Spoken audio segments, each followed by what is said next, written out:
Mam 75 lat i teraz powiem wam coś, co może was zasmucić. Wszystko, co wydaje wam się, że wiecie o starzeniu się, jest całkowicie błędne. A co najgorsze, ludzie, którzy powinni byli wam to powiedzieć, wasza rodzina, nauczyciele, przyjaciele, tego nie zrobili. Społeczeństwo albo was okłamuje, albo samo tego nie wie. Widzicie, pierwsze 50 lat mojego życia spędziłem wierząc prawdopodobnie w te same kłamstwa, w które wy wierzycie teraz. Myślałem, że wszystko jest w porządku. Miałem karierę, miałem dom, zdobyłem szacunek ludzi wokół mnie i moich współpracowników. Ale gdy miałem 55 lat, wydarzyło się coś, co zburzyło wszystko, co sądziłem, że wiem. A to, co odkryłem w ciągu ostatnich 20 lat, całkowicie zmieniło moje spojrzenie na życie, śmierć i wszystko pomiędzy.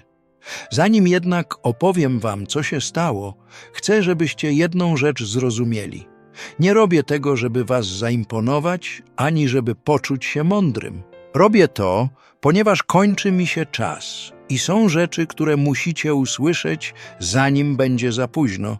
Nie dla mnie. Dla was. Kiedy miałem 55 lat, uległem poważnemu wypadkowi samochodowemu. Wracałem do domu ze spotkania.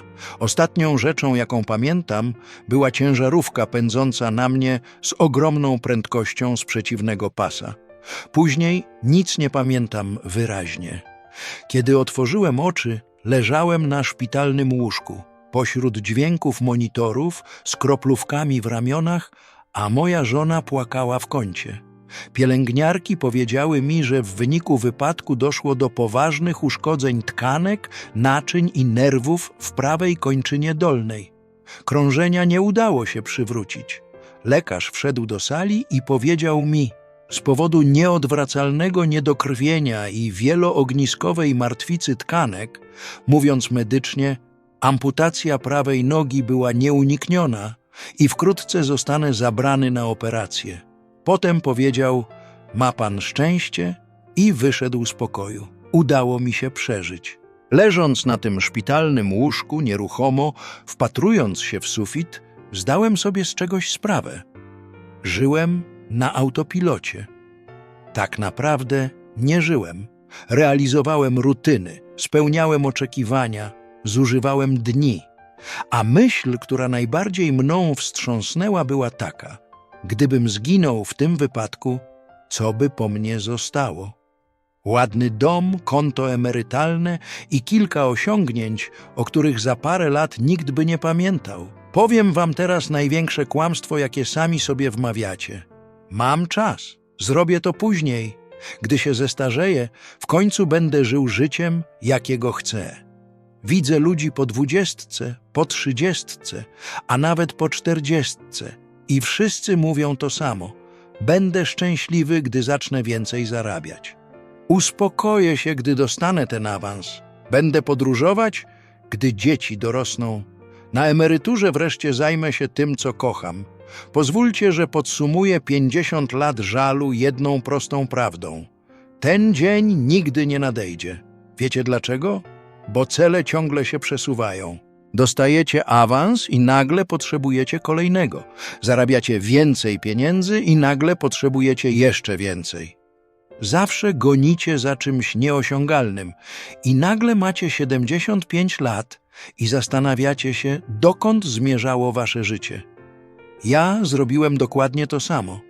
Przez 30 lat wspinałem się po drabinie, a kiedy dotarłem na szczyt, zdałem sobie sprawę, że była oparta o niewłaściwą ścianę i nie da się zejść i zacząć od nowa. Czas tak nie działa. Jest coś, czego nikt wam nie mówi, gdy jesteście młodzi. Sukces to okropny cel. I mówię to jako ktoś, kto osiągnął wszystko, co sobie założył. Zostałem wspólnikiem w firmie.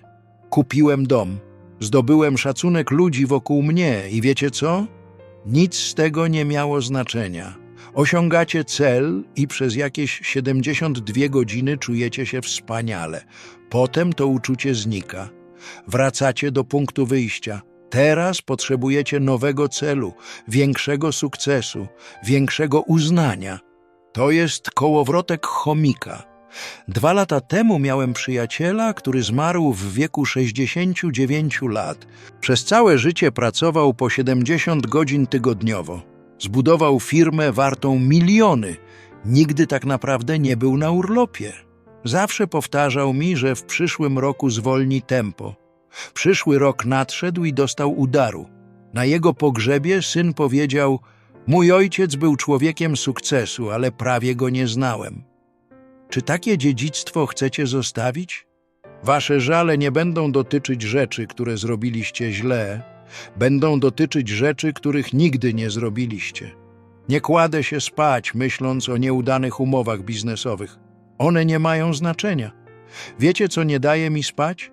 Podróż do Japonii, na którą nigdy nie pojechałem, bo byłem zbyt zajęty. Relacja z moim rodzeństwem, której pozwoliłem się rozpaść. Książka, którą zawsze chciałem napisać, ale nigdy nie zacząłem. Czas, którego nie spędziłem z dziećmi, bo pracowałem do późna. To są rzeczy, które zżerają człowieka od środka. Utracone okazje, niewybrane drogi, niewyrażona miłość. Ryzyka, których nie podjęliście, bo się baliście. Myślicie, że macie nieograniczony czas z bliskimi. Z rodzicami, rodzeństwem, najbliższymi przyjaciółmi. Mylicie się, bo nie macie. I pewnego dnia ten czas się skończy. Mój ojciec zmarł, gdy miałem 45 lat.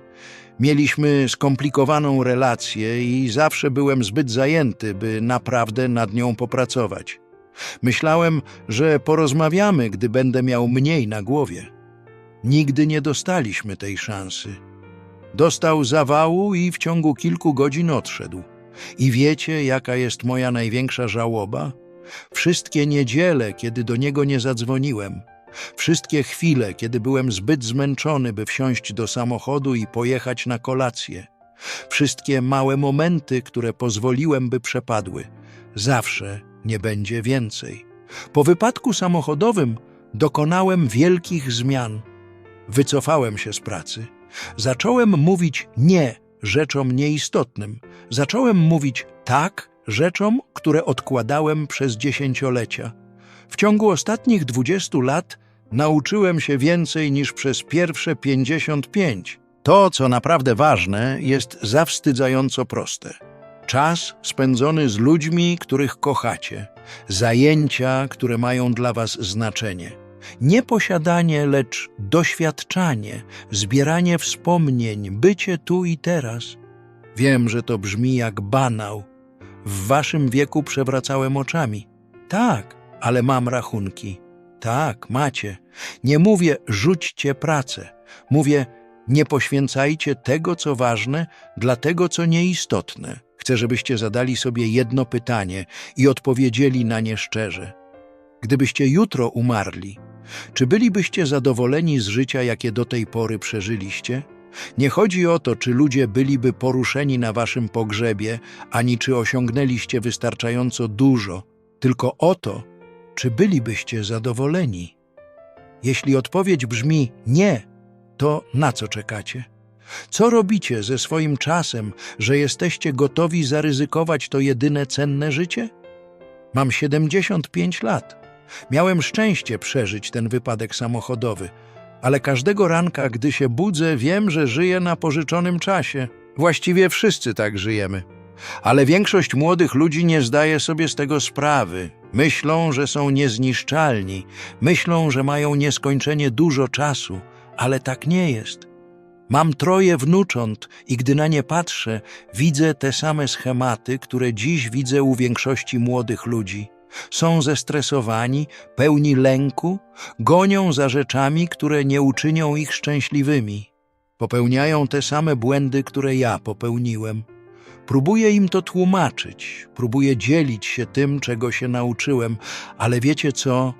Oni tak naprawdę nie słuchają. Nie dlatego, że są złymi dziećmi, ale dlatego, że nie potrafią słuchać. Są teraz w samym środku burzy. Nie widzą jeszcze wzorców. Myślą, że ich sytuacja jest wyjątkowa. Uważają, że stare zasady ich nie dotyczą. Właśnie dlatego wygłaszam to przesłanie, bo chcę tylko jednego. Może jeśli wystarczająco dużo ludzi usłyszy tę wiadomość, ktoś naprawdę posłucha, ktoś dokona innych wyborów, ktoś uniknie żalów, które każdego dnia zjadają ludzi takich jak ja. Gdybym mógł cofnąć się w czasie i porozmawiać z sobą z wieku 30 lat, powiedziałbym tak: przestań próbować imponować nieistotnym ludziom, przestań poświęcać zdrowie dla kariery, przestań odkładać szczęście na później, przestań czekać na pozwolenie, by żyć życiem, jakiego pragniesz. Zacznij częściej dzwonić do rodziców. Zacznij wyruszać w podróże, o których marzysz. Zacznij robić rzeczy, które cię przerażają. Zacznij mówić nie zobowiązaniom, które cię wyniszczają. Zacznij mówić tak doświadczeniom, które cię spełniają. I co najważniejsze, zacznij teraz, nie w przyszłym roku, nie po tym projekcie, nie wtedy, gdy będziesz mieć więcej pieniędzy albo więcej czasu czy cokolwiek innego. Teraz. Bo obiecuję wam, idealny moment nigdy nie nadejdzie. Życie zawsze będzie chaotyczne, skomplikowane i pełne powodów, by czekać. Ale jeśli będziecie czekać, pewnego dnia obudzicie się i zrozumiecie, że całe życie spędziliście na czekaniu. Mam 75 lat. Jeśli szczęście mi dopisze, może mam jeszcze 10 albo 15 lat. Jeśli zostanę pobłogosławiony, 20. Prawdopodobnie mniej. I jestem z tym pogodzony, bo te ostatnie 20 lat były najbogatszymi latami mojego życia. Nie dlatego, że zarabiałem więcej pieniędzy, ale dlatego, że w końcu zacząłem żyć świadomie, doceniać każdy dzień i stawiać na pierwszym miejscu to, co ważne. Podróżowałem do miejsc, które zawsze chciałem zobaczyć. Pogłębiłem relacje z dziećmi i wnukami, zająłem się hobby, które odkładałem, wybaczyłem ludziom, z którymi byłem skłócony, niezliczoną ilość razy powiedziałem: kocham cię. Mając 75 lat i mniej czasu przed sobą, jestem szczęśliwszy niż wtedy, gdy miałem 30 lat i myślałem, że mam czas na wszystko. Na tym polega ironia. Kiedy uświadamiasz sobie, że czas jest ograniczony, naprawdę zaczynasz żyć. Przestajesz go marnować, przestajesz odkładać szczęście, zaczynasz tworzyć właściwy moment. Teraz, dziś macie wybór. Albo będziecie dalej żyć tak jak dotąd, goniąc za sukcesem, odkładając szczęście, mówiąc sobie, że znajdziecie czas później, albo się obudzicie. Zrozumiecie, że czas płynie szybciej niż myślicie i że życie, na które czekacie, powinno zacząć się teraz. Nie mogę dokonać tego wyboru za was, ale mogę powiedzieć jedno. Nie chcecie mieć 75 lat i myśleć, że mogliście dokonać innych wyborów. Nie poświęćcie 55 lat, by to zrozumieć. Uczcie się na moich błędach. Żyjcie świadomie. Stawiajcie na pierwszym miejscu to, co ważne. Przestańcie czekać na pewien dzień. Ten dzień jest dziś. Zawsze nim był. Jeśli ten film was poruszył, podzielcie się nim z ludźmi, których kochacie. Napiszcie w komentarzach, co ten film zmienił w waszym myśleniu. Zasubskrybujcie, bo mam jeszcze wiele prawd do podzielenia się, a nie zostało mi dużo czasu. Czas płynie jak woda. Co zrobicie z tym, co wam pozostało?